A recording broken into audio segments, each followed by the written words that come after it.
Welcome to today's Explainer. Now, if you're an environmental impact assessment pro working under the NABET accreditation scheme, well, you already know documentation is a massive part of your life. But today, we're going to completely reframe how you look at one very specific document, your field logbook.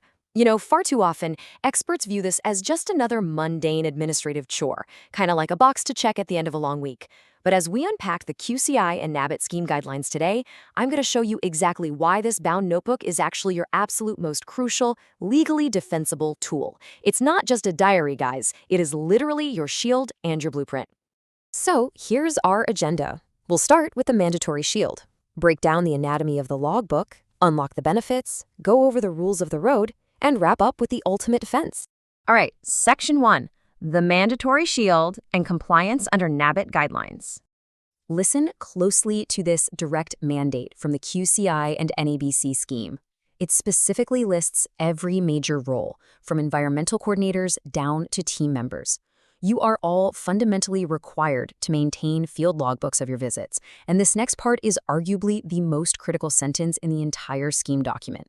Submitting false or misleading information regarding your site visits can literally lead to the cancellation of your expert approval status. In fact, it could even risk the accreditation of your entire organization. So yeah, the stakes absolutely do not get higher than that. So what does this all mean? The crucial point here is that this document connects your actual boots on the ground directly to your final reports.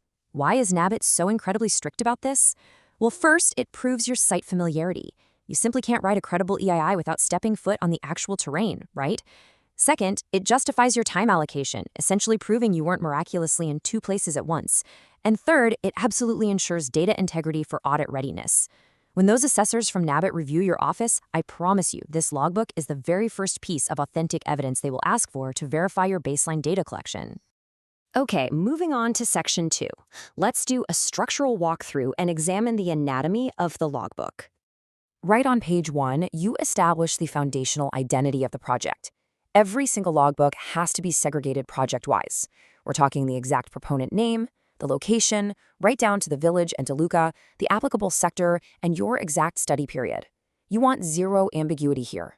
When an auditor pulls this book 3 years from now, they need to know exactly which project these field notes belong to. Next up is Section B4, Critical Observations. This is where the real, heavy-lifting analytical work and risk spotting actually happens. You absolutely must actively record substantive issues here. Remember, your logbook isn't a simple diary of your day, like arrived at 9 a.m., had a nice lunch at noon. No way. You need to document professional judgments. Did you observe local opposition that might trigger a public hearing risk?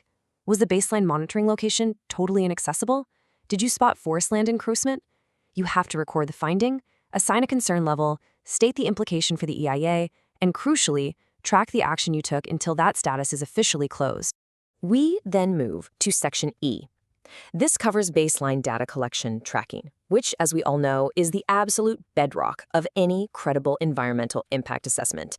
Notice how this section essentially serves as a built-in internal quality control mechanism for the environmental coordinator. The scheme makes it crystal clear. The coordinator is responsible for ensuring the quality of baseline data.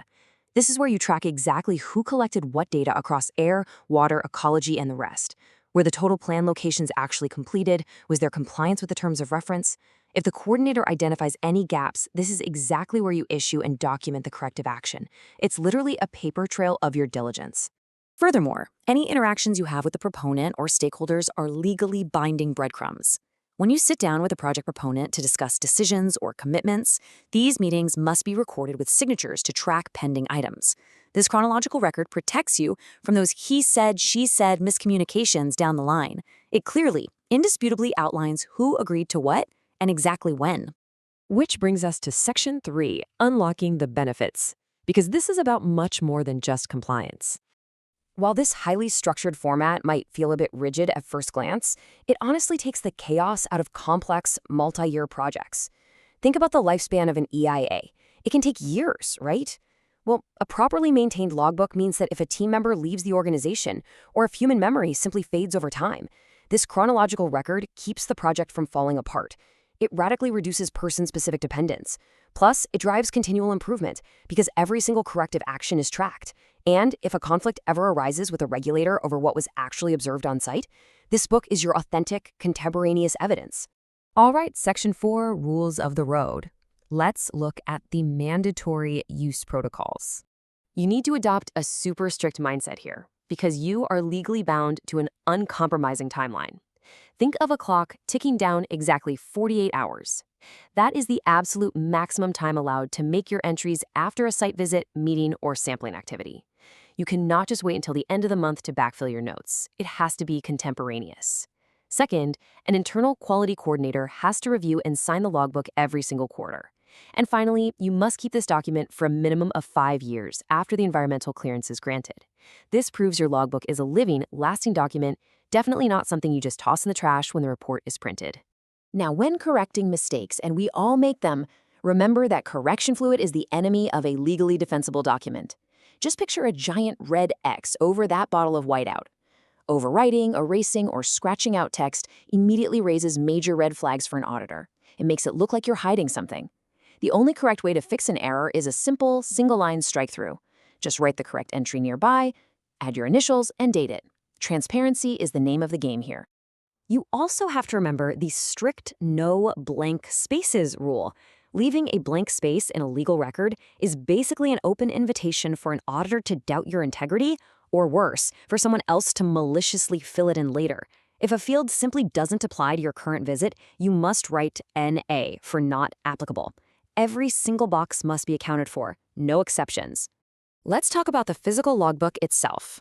It absolutely cannot be a loose collection of printed sheets or a digital tablet that can be easily edited.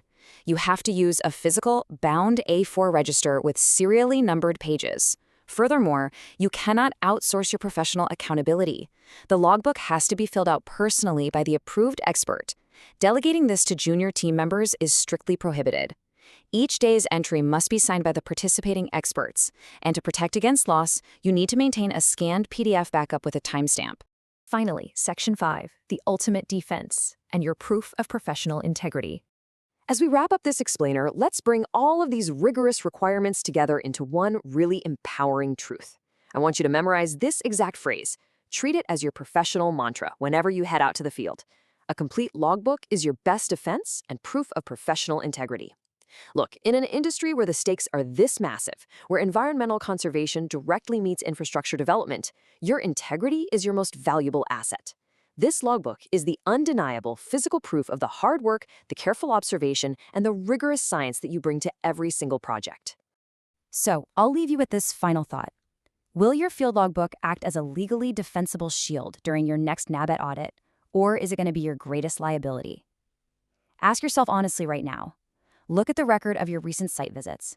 If you aren't completely sure it's up to the strict standards we've discussed today, well, it might just be time to check your entries and tighten up those practices. Thanks so much for joining me on this deep dive into the NABET scheme logbook requirements, and I'll see you in the next explainer.